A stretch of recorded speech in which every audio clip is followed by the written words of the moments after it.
नमस्कार दोस्तों, आज हम बात करने वाले हैं पाठ 8 की मुगल साम्राज्य की स्थापना। प्रारंभिक मुगल शासक 1526 ईस्वी से 1556 ईस्वी तक। इसमें दो शासकों ने शासक किया। पहला जिसने मुगल साम्राज्य की स्थापना की, बाबर, और दूसरा बाबर का बेटा हुमायूं। हुमायूं ने भी बहुत संघर्ष किया और मुगल साम्राज्य के इस्टेब्लिश में बहुत बड़ा योगदान दिया। हम देखेंगे बच्चों कि किस तरह से दिल्ली सल्तनत समाप्त हुआ। आप देखते हैं कि दिल्ली में बड़े बड़े शासक हुए, इल्तुतमिश, बलबन, अलाउद्दीन खिलजी। इसके बाद आता है एक का नाम मोहम्मद बिन तुगलक, जो बहुत सारे युद्ध करता है, बहुत सारी योजनाएं लागू करता है, फेल हो जाता है, फिर योजनाएं लागू करता है, फिर फेल हो जाता है। फिर उसके बाद उसका फिरोज शाह तुगलक शासक बनता है, जिसे आप कल्याणकारी शासक के रूप में जानते हैं, जो धर्मनिरपेक्ष होने की वकालत तो करता है, लेकिन आप देखेंगे कि वो मुस्लिमों को बहुत सारी सहायता देता है, बहुत सारे उन्हें जो है कि सहायता राशि देता है, ताकि उसका जो है कि वो राजा अपने साम्राज्य का बना रहे, वरना उसको सभी उठा के फेंक देंगे। तो इस कारण से फिरोज शाह तुगलक बहुत सारे दान देता है, बहुत सारे जो है कि रियायतें देता है, तो उसका फ़ायदा हालांकि हिंदू जनता को भी मिलता है। लेकिन फिरोज शाह तुगलक जो है वो अपने मुस्लिम उलेमा थे, जनता थी, उनको जो है संरक्षण देता था। इसके बाद आप देखेंगे कि फिर लोधी वंश आता है, जिसमें सिकंदर लोधी का नाम आता है, जो आगरा नगर की स्थापना की थी। इसके बाद उसने भी बहुत सारे अच्छे अच्छे काम किए हुए थे। फिर हम दिल्ली सल्तनत को छोड़ते हुए दिल्ली सल्तनत का धीरे धीरे पतन होता है, और पतन होते होते हम आ जाते हैं आगे। क्या नाम है कि बाबर कैसे दिल्ली में अपना साम्राज्य स्थापित करता है।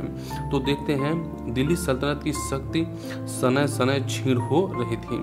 फलस्वरूप देश की राजनीतिक एकता छिन्न भिन्न हो गई थी। अनेक राज्यों का उदय हो गया था। इनमें कोई ऐसा राज्य नहीं था जो देश की रक्षा के लिए अन्य राज्यों को एकता के सूत्र में बांध सकता और उनका नेतृत्व कर सकता। राजनीतिक एकता के अभाव में बाबर को भारत पर आक्रमण करने का सुअवसर प्राप्त हुआ।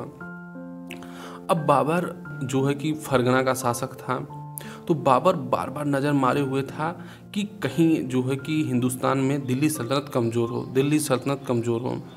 जैसे ही दिल्ली सल्तनत कमज़ोर हुई, वैसे ही उसने जो है लोधी वंश के शासक, जिसका नाम इब्राहिम लोधी था, उसके ऊपर धड़ाक से अटैक करता है, और अटैक करके वो दिल्ली को अपने कब्जे में कर लेता है। क्योंकि भारत में उस समय कोई एक शक्ति नहीं थी, वहाँ पर बहुत सारी शक्तियाँ, जैसे आप देखेंगे पढ़ेंगे, बंगाल अलग राज्य बन गया था, गुजरात में अलग राज्य स्थापित हो गया था, फिर इसके बाद जो है कि मालवा में अलग राज्य स्थापित हो गया था। तो इस तरह से हम देखते हैं कि अलग अलग क्षेत्रों में अलग अलग जो है राज्य स्थापित हो गए थे। और एक और बड़ी खास बात थी कि दोनों एक दूसरे पर लड़ भिड़ रहे थे। तो बाबर को लगा कि अब जो है कि इस समय भारत को जीतने में उससे बड़ी आसानी होगी, और दिल्ली पर बाबर ने अटैक करके अपना जो है कि झंडा फहरा दिया। फिर आगे देखते हैं बाबर के पिता तैमूर तथा माता चंगेज खां के वंश के थे। बाबर का पिता उमर शेख मिर्जा मध्य एशिया के वर्तमान उज्बेकिस्तान देश में स्थित एक छोटी सी रियासत फरगना का शासक था। यह एक उपजाऊ प्रदेश था। हरे भरे चारागाह, उत्तम जलवायु एवं फलों के बागान यहीं की प्रमुख विशेषता थी। अपने पिता की मृत्यु के बाद बाबर फरगना का शासक बना। उस समय उसकी आयु लगभग 11 वर्ष थी। सिंहासन पर बैठते ही बाबर को अनेक कठिनाइयों का सामना करना पड़ा। वह अपने पूर्वज तैमूर के राज्य समरकंद को भी जीतना चाहता था, जिसने काबुल पर अपना अधिकार जमाया और वहां से भारत की ओर आकर्षित हुआ। बाबर 11 वर्ष की अवस्था में क्या हो गया, शासक बन गया। जब आप गोटी खेलने की जब आपकी उम्र थी, जब आप गलियों में टायर घुमा रहे थे, जब आप जो है अच्छे से नहाना नहीं जानते थे, अच्छे से धोना नहीं जानते थे, तो बाबर उस समय शासक बन गया था फरगना का। वैसे कुछ शासक बनने का उसमें जो है कि खून था, मतलब शासक का उसमें खून था, लेकिन फिर भी उसकी इतनी क्षमता थी कि वो फरगना जैसी छोटी सी जगह से वह दिल्ली जैसे या हिंदुस्तान जैसे बड़े साम्राज्य का शासक बन गया। वो उसकी सैनिक प्रतिभा, उसका कुशल नेतृत्व, उसके अदम्य साहस को दर्शाता है। लोग आज भी दुहाई देते हैं कि शासक हो और साहस हो तो बाबर जैसा साहस हो। कि जब फरगना को जब वो राजा रहता है तो वो समरकंद जीतने की कोशिश करता है, जहाँ पहले तैमूर जो था, आपने देखा होगा कि तुगलक वंश के समय एक तैमूर शासक ने आक्रमण किया था। वही तैमूर शासक समरकंद का जो है कि मुख्य शासक था। तो वो हमेशा समरकंद को जीतना चाहता था कि समरकंद को हम जीत लें। तो समरकंद को जीतने की कोशिश में उसने फरगना को भी गंवा दिया। और बताते हैं कि कई महीनों तक उसे बिना जो है कि बेघर रहना पड़ा, जंगलों में रहना पड़ा। इतना संघर्ष बाबर ने किया हुआ था अपने जीवन में, उसे कई वर्ष तक जो है कि बेघर रहना पड़ा। फिर इसके बाद वो काबुल जीतता है। काबुल जीतने के बाद तब उसे जो है कि भारत का वैभव दिखता है कि हो सकता है कि हमारी जो विपन्नता है, हमारी जो गरीबी है, वो क्या है, भारत की लूट से हम अपने आप को संपन्न कर ले। इसीलिए जब वो काबुल जीतता है तो वो सोचता है कि अब हम जो है, अब हमारी जो वर्षों की गरीबी है वो अब हमारी दूर हो जाएगी। और बाबर फिर इसके बाद जीतने निकलता है भारत को, हिंदुस्तान को। अब देखिए आगे लिखता है बाबर का भारत पर आक्रमण। इब्राहिम लोदी के विरोधी बाबर की सहायता से अपना स्वतंत्र राज्य स्थापित करने की योजना बनाने लगे। उधर बाबर स्वयं भारत पर अधिकार करना चाहता था। इसके लिए उसने अपनी सेना को भली भांति तैयार किया। उसने अपना तोपखाना भी सुसज्जित कराया। इसी समय पंजाब के गवर्नर दौलत खां लोदी ने उसे दिल्ली पर आक्रमण करने के लिए आमंत्रित किया। अब देखिए कि क्या हुआ कि काबुल उसने जीत लिया और भारत पर कई बार वो आक्रमण किया, लेकिन वो जीत नहीं पा रहा था। तो उसको एक अवसर कब मिला कि जब इब्राहिम लोदी का ही एक जो है कि सगा, जो पंजाब का गवर्नर था दौलत खां, उसने किससे, बाबर से आग्रह किया कि आप आइए और आक्रमण कीजिए और इब्राहिम लोदी को क्या है, पराजित कीजिए, क्योंकि ये जो है मुस्लिम जनता पर बहुत अत्याचार कर रहा है, बहुत ज़्यादा टैक्स लगा रहा है। कहते हैं ना, घर का भेदी लंका ढाहे, और घर का भेदी कौन हुआ, दौलत खां हुआ। अब बाबर को अवसर मिल गया कि जब इसके घर वाले ही बुला रहे हैं, तो मतलब कहने का ऐसा, इब्राहिम लोदी क्या जो आपस में ही वो टकराहट है, वो आपस में ही सब लड़ मर रहे हैं। बाबर तुरंत जो है अपनी सेना को तैयार किया, अपने तोपखाने को तैयार किया, अपने जो है कि सैनिकों को सुसज्जित किया और तुरंत जो है अटैक किया भारत पर, और भारत पर उसने अटैक किया। तो इस तरह से भारत पर उसका पहला अटैक, आपको पता होगा कि पानीपत के युद्ध में इब्राहिम लोदी के सामने हुआ। एक चीज़ और थोड़ा सा बता दें, ये क्या है, मुगल का आशय था, दो महान शासकों के वंशज थे। माता की ओर से वे चीन और मध्य एशिया के मंगोल शासक चंगेज खान के उत्तराधिकारी थे। पिता की ओर से वे ईरान, इराक एवं वर्तमान तुर्की के शासक तैमूर के वंशज थे। ये जो हरा वाला लिखा है इसी को हम पढ़ रहे हैं ताकि आप मतलब मुगल का मतलब समझ सकें। जो उसमें पहले दिया हुआ ना कि तैमूर और चंगेज खां के वंशज थे, तो चंगेज खां जो मंगोल था या चीन था, वहाँ का जो है शासक था चंगेज खां, जिससे बताया जाता है कि सबसे क्रूर शासक था, जिसने लाखों लोगों की हत्याएं की। और बताया जाता है कि जिस साम्राज्य को जीता था वहाँ पर जो है कि प्रवेश द्वार बनाने के लिए सबके जो है सर का प्रवेश द्वार बनाता था, कि ताकि लोगों को ये याद रहे कि यहाँ जो है किसने शासक किया था, चंगेज खां ने शासक किया हुआ था। बहुत क्रूर शासक था, उसी के वंशज थे मुगल। इसके बाद आप जानते हैं कि तैमूर भी जो है बाबर उसका चंगेज खां की ही वंशज था। तो ये दो क्रूर वंशजों के जो है क्या कह लो कि उत्तराधिकारी थे। तो आगे हम देखते हैं बच्चों, फिर और क्या आगे दिया है, ये देखिए दिया है बाबर का बाबर समकालीन, यहाँ से भारत पर आक्रमण करता है बाबर। देखिए बाबर यहाँ से आक्रमण करता है, यहाँ से ऐसे ऐसे आता है भारत में। देखिए कश्मीर दिख रहा है ना, कश्मीर दिख रहा है, यहाँ पर यही पानीपत है, यहीं पर आक्रमण करता है बाबर, यहीं से आता है आक्रमण करने के लिए। ठीक, आगे देखते हैं बच्चों, पानीपत का प्रथम युद्ध। अब देखिए बच्चों, जब दौलत खान लोधी जैसे पहुंचता है और एक पत्र भेजता है, एक अपने जो है कि पुत्र के माध्यम से एक पत्र भेजता है, ये बुलावा भेजता है कि आप बाबर जो है कि बादशाह आप भारत पर आक्रमण कीजिए और जो है कि इब्राहिम लोदी को पराजित कीजिए, क्योंकि यह मुस्लिम जनता पर खूब शोषण कर रहा है, उन पर कर लगा रहा है। अच्छा, दौलत खान लोदी ये चाह रहा था कि बाबर आक्रमण करेगा भारत पर और यहाँ से कुछ ही समय बाद यहाँ से भाग जाएगा। जैसे तैमूरों ने भारत पर आक्रमण किया तो यहाँ पर कुछ ही समय रहे, इसके बाद वो तुरंत वापस चले गए। और मंगोलों ने भारत पर आक्रमण किया लेकिन वो कुछ ही समय तक थे और फिर चले गए। तो दौलत खान लोदी को लग रहा था कि बाबर भारत पर आक्रमण करेगा और कुछ समय तक यहाँ पर रहेगा, इसके बाद शासन सत्ता हमारे हाथ में दे देगा और हमें जो है दिल्ली का शासक बनने का मौका मिल जाएगा। तो इस कारण से दौलत खान लोदी ने बाबर को भारत पर अटैक करने के लिए आमंत्रित किया। तो देखते हैं कि पानीपत का प्रथम युद्ध हुआ तो 1526 ईस्वी में हुआ था। खूब याद रखिएगा, पानीपत का युद्ध 1526 ईस्वी में हुआ था। 26 ईस्वी में पानीपत के मैदान में बाबर का सामना इब्राहिम लोदी से हुआ। बाबर के पास तोपें थी जो भारत के शासकों के पास नहीं थी। उसके पास कुशल घुड़सवार थे। उसकी सेना छोटी थी परंतु अच्छी तरह प्रशिक्षित थी। बाबर एवं उसकी सेना को अनेक युद्धों के अनुभव थे। उसने बड़ी कुशलता से अपनी सेना का संचालन किया। बाबर की विजय हुई, इब्राहिम लोदी लड़ाई में मारा गया। इसी के साथ लोदी वंश का अंत हो गया और भारत में एक नए वंश मुगल वंश की स्थापना हुई। अब देखिए, जब भारत में बाबर आक्रमण किया हुआ था तो उसके पास बताता है कि वो मेरे पास केवल मात्र 12,000 सेना थी, लेकिन हालांकि वो गलत बताता है।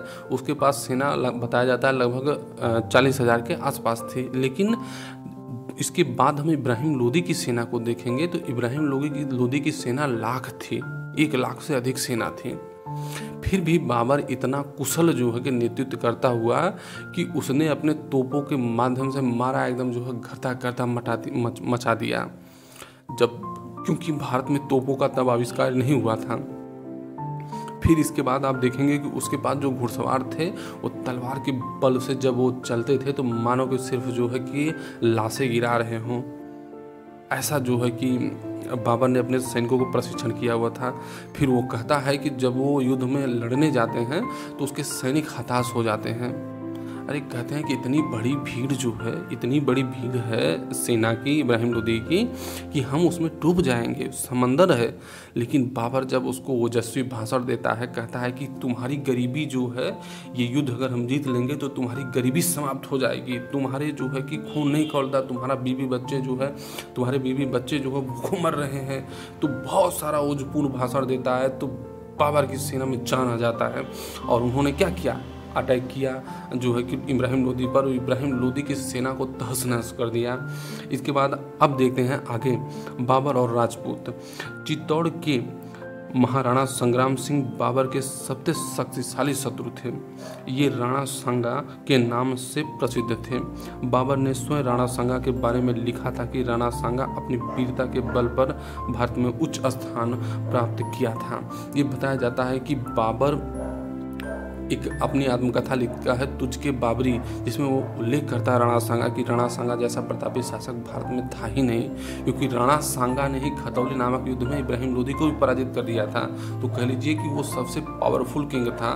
लेकिन जब बाबर जो है कि आक्रमण करता है तो पहला युद्ध पानीपत का हुआ जिसमें इब्राहिम लोदी से उसकी जो है कि उसका सामना हुआ, और दूसरा युद्ध हुआ जो है कि राणा सांगा से। तो राणा सांगा से कैसे युद्ध करता है ये देखते हैं। खानवा का युद्ध 1527 ईस्वी में हुआ। 1527 ईस्वी में राणा सांगा और बाबर के मध्य खानवा का युद्ध हुआ। युद्ध में बाबर की विजय हुई। इस युद्ध के परिणाम स्वरूप राजपूतों की शक्ति और प्रतिष्ठा का प्रभाव समाप्त हो गया। मुगल वंश की नींव सुदृढ़ हो गई। राजपूतों का दिल्ली पर अधिकार करने का सपना अधूरा रह गया। बताया जाता है कि जब बाबर जो है खानवा का युद्ध लड़ रहा था तो राणा सांगा की सेना भी लाखों की सेना थी और उसकी आधी सेना केवल जो है कि बाबर के पास थी। तो बाबर जब जो है कि राणा सांगा से युद्ध में लड़ने पहुंचता है तो जो उसके सैनिक थे वो बहुत निराश हो जाते हैं। वो कहते हैं कि आपने जो है इब्राहिम लोदी की सेना में कहा था कि बड़ी सेना है, अब इसके बाद आप जीत जाएंगे तो आप माला माल हो जाएंगे। ये तो जो है कि खानवा का जो मैदान है यहाँ पर राणा सांगा की सेना जैसे समुद्र की तरह है। तो सेना बहुत सारी जो है कि एकदम निराश होकर सब बस मन बनाए थे कि अब तो मरना ही है, बस मरना ही है। तो लेकिन बाबर जो है वो बहुत जो है कि सादिर व्यक्ति था। वो आता है और भाषण देता है। वो कहता है कि आपको पता है कि आज युद्ध होगा और कयामत का दिन आएगा और आज आपकी क्या होगी, मृत्यु होगी। लेकिन कहता है कि क्या आपको ये भान है कि अगर मृत्यु होगी ये तो सुनिश्चित है, लेकिन अगर हम लड़कर मरे तो अगर हमें मरना ही है तो हम लड़कर क्यों ना मरें। जब वो ऐसे भाषण दे रहा था तो जो सैनिक थे उनमें उबाल सा गया कि अगर हमें मरना ही है तो हम लड़कर क्यों ना मरें।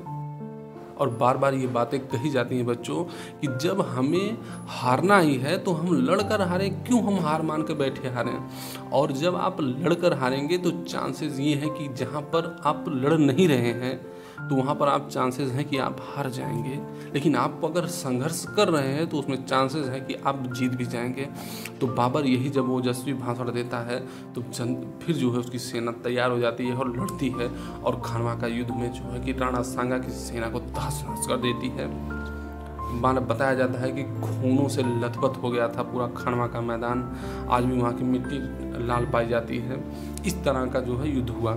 आगे देखिए, इसके बाद बाबर ने चंदेरी के शासक मेदिनी राय को चंदेरी के युद्ध 1528 ईस्वी में तथा अफगान सरदारों को घाघरा के युद्ध में 1529 में पराजित कर मुगल साम्राज्य को सुदृढ़ किया। यही जो है कि घाघरा का युद्ध हुआ था। उसी समय घाघरा के युद्ध में शेर शाह सूरी भी शामिल हुआ था, जो आगे चलकर हुमायूं को पराजित करके दिल्ली का शासक 5 साल के लिए बनता है और जो शासन करता है कि पूरी दुनिया देखती है कि हाँ जो है कि सूर्यवंश की स्थापना करके शेर शाह सूरी ने शासन किया। तो हम बच्चों थोड़ा सा मैप आपको दिखा दें कि कहाँ कहाँ ये जो है युद्ध का मैदान था, तो आपको और बेहतर तरीके से समझ में आ जाएगा।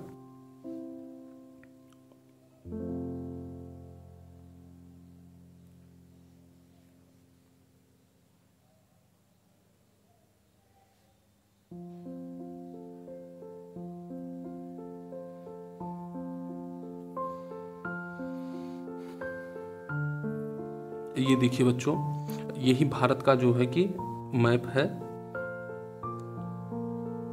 यहाँ से देखिए बाबर भारत पर आक्रमण किया हुआ था, इधर से ही भारत पर आया आक्रमण करते हुए यहाँ से। और देखिए ये पानीपत का मैदान है ना, पानीपत के मैदान में उसने किसे पराजित किया था, इब्राहिम लोदी को पराजित किया था। फिर इसके बाद आपको पता है कि ये देखिए खानवा, ये खानवा जो है इसमें किसको पराजित किया था, राणा सांगा की सेना को पराजित किया। फिर देखिए ये चंदेरी है, इसने चंदेरी 1528 में चंदेरी के शासक मेदिनी राय को पराजित किया। फिर इसके बाद देखिए ये घाघर का युद्ध हुआ जो घाघरा नदी के किनारे है। ये 1529 में उसने घाघरा के जो कि लोदी वंश का ही एक शासक था उसको पराजित किया हुआ था। तो इस तरह से आप देखेंगे कि ये जो हरा हरा पूरा दिख रहा है डॉटेड डॉटेड, इस पूरे साम्राज्य पर किसका, बाबर का पूरा नियंत्रण हो गया। तो बाबर का पहले साम्राज्य उत्तर भारत में उसका पूरा बेहतर साम्राज्य स्थापित हो गया। ठीक है बच्चों, थोड़ा सा एक और मैप देख लो तब आपको और समझ में आ जाएगा। ये देखिए बच्चों भारत का ये मैप है ना, यहाँ से देखिए यही बाबर का साम्राज्य था। ये देखिए पूरा बाबर का साम्राज्य था, इतना बाबर ने अपने साम्राज्य में स्थापित किया हुआ था। देखिए ये तो दक्षिण भारत है, ये गुजरात, ये देखिए गुजरात है ये, और इसके बाद ये देखिए यहाँ से दक्षिण भारत है, विजयनगर साम्राज्य है, मालवा है, ये सब साम्राज्य थे। लेकिन जो है कि बाबर ने ये उत्तर भारत पर पूरा अपना नियंत्रण स्थापित कर लिया हुआ था। ठीक, अब आगे देख बाबर का चरित्र। बाबर को कलम और तलवार दोनों का सिपाही कहा जाता है। कलम और तलवार का सिपाही इसलिए कहा जाता है कि बाबर कलम से ही जितना बेहतर तरीके से लिखता था, जितना बेहतर वो कविताएं लिखता था, जितनी बेहतर वो जो है कि साहित्य लिखता था, उसका कोई तुलना नहीं थी। और वो तलवार मतलब कहने का आशा, जब वो रणभूमि में उतर जाता था उसकी तलवारें केवल सर खोजती थी, बताया जाता है। तो इस तरह का शासक वो था। सैनिक कार्यों के साथ साथ वह साहित्य के प्रति रुचि रखता था। उसे तुर्की एवं फारसी भाषा तथा साहित्य का अच्छा ज्ञाता था। बाबर स्वयं भी उच्च कोटि का साहित्यकार था। उसने अपनी आत्मकथा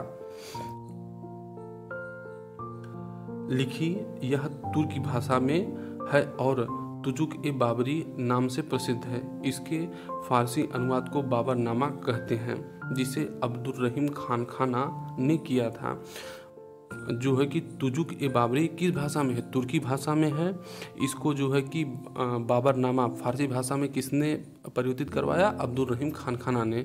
अब्दुल रहीम खाना जो है कि वो अकबर के समय का महान सेनापति था। बाबर को बगीचों का शौक था। उसने आगरा और लाहौर के आसपास कुछ बगीचे लगवाए। इसी ने आराम बाग नामक बगीचा आगरा में लगवाया हुआ था। 26 दिसंबर 1530 को बाबर की मृत्यु हो गई। मतलब 1530 में 4 वर्ष तक बाबर भारत में रहा, लेकिन हमेशा युद्ध करता रहा। देखिए, शासक तो था ही, लेकिन हमेशा स्वयं युद्ध करता रहा। और उसने जो है कि युद्ध करते करते 1530 में उसकी मृत्यु हो गई। कहते हैं कि वो युद्ध मैदान के लिए पैदा ही हुआ था। वह विजयों के लिए पैदा ही हुआ था। वो जहाँ पर हाथ रख देता था वहाँ पर केवल विजय ही विजय उसके लिए सवार थी। तो वो इतना अनुभवी शासक था। और देखिए, बाबर ने एक सिक्का चलाया था। देखिए, ये बाबर का चांदी का दिरहम, ये चांदी का सिक्का काबुल में चलाया हुआ था उसने। ये जब खानवा का युद्ध कर रहा था, वहाँ का पानीपत का युद्ध कर रहा था, तब उसने कहा था न कि हम यहाँ विजय कर लेंगे तो हमारे पास धन ही धन होगा। और उसने एक चांदी के सिक्के जो है कि पूरे काबुल में बांटा हुआ था जब वो पानीपत का युद्ध जीते। हुमायूं 1530 से 1540 ईस्वी तक और 1555 से 1556, इसमें 15 वर्ष का जो गैप दिया है बच्चों, 15 वर्ष तक गैप इसलिए दिया हुआ है कि 15 वर्ष तक जो है कि हुमायूं दिल्ली से भागकर ईरान चला गया था और भारत में शासन किया हुआ था सूर्यवंश के शासकों ने। तो हम देखते हैं बाबर की मृत्यु के पश्चात उसका पुत्र हुमायूं 1530 ईस्वी में मुगल सिंहासन पर बैठा। सिंहासन पर बैठते हुए हुमायूं को अनेक कठिनाइयों का सामना करना पड़ा। उसकी सबसे बड़ी कठिनाई उसके शत्रु थे, जिसमें पश्चिम में गुजरात के शासक बहादुर शाह और पूर्वी भारत का शेरशाह मुख्य थे। यही शेरशाह सूरी जिसने इनको मारकर खदेड़ दिया था। और इसके बाद देखते हैं ये दोनों भारत में अपनी शक्ति को बढ़ा रहे थे और मुगल शासक हुमायूं को बाबर से भागने के लिए प्रयत्नशील थे। इन्हीं के साथ हुमायूं के सगे संबंधी भी उसके लिए कठिनाई उत्पन्न कर रहे थे। उन्होंने प्रायः उसके शत्रुओं का ही साथ दिया। बाबर हुमायूं जब गद्दी पर बैठा तो बाबर ने एक बात कहा था कि जो है कि अपनी संपत्ति का बंटवारा अपने सभी भाइयों में कर देना। तो बाबर के 4 पुत्र थे, तो उसने जो है हुमायूं ने क्या किया कि बड़ा सीधा था और बहुत ही सुसंस्कृत व्यक्ति था। तो उसने क्या किया कि अपने साम्राज्य का 4 भागों में बंटवारा कर दिया। और जब 4 भागों में बंटवारा कर दिया तो चारों भाई अब उछलने कूदने लग गए, कहे कि हमको दिल्ली चाहिए, हमको दिल्ली चाहिए। और उसमें सबसे ज़्यादा उसको परेशान किया पंजाब और सिंध का शासक कामरान था। कामरान ने यहाँ तक कि हुमायूं का लड़का जिसका नाम अकबर था, एक बार युद्ध हो रहा था तो अकबर को किले से टांग दिया था। वो तो कहिए कि बच गया अकबर, नहीं तो अकबर वहीं समाप्त हो जाता। तो इस तरह से हुमायूं बड़ी कठिनाइयों के साथ जो है शासक बना। फिर एक तो बच्चों अगर हो सकता है तो कल हम इसका जो है कि आगे पाठ स्टार्ट करेंगे, तो इसलिए आप जो है कि इसको बेहतर तरीके से पढ़िए। नमस्कार।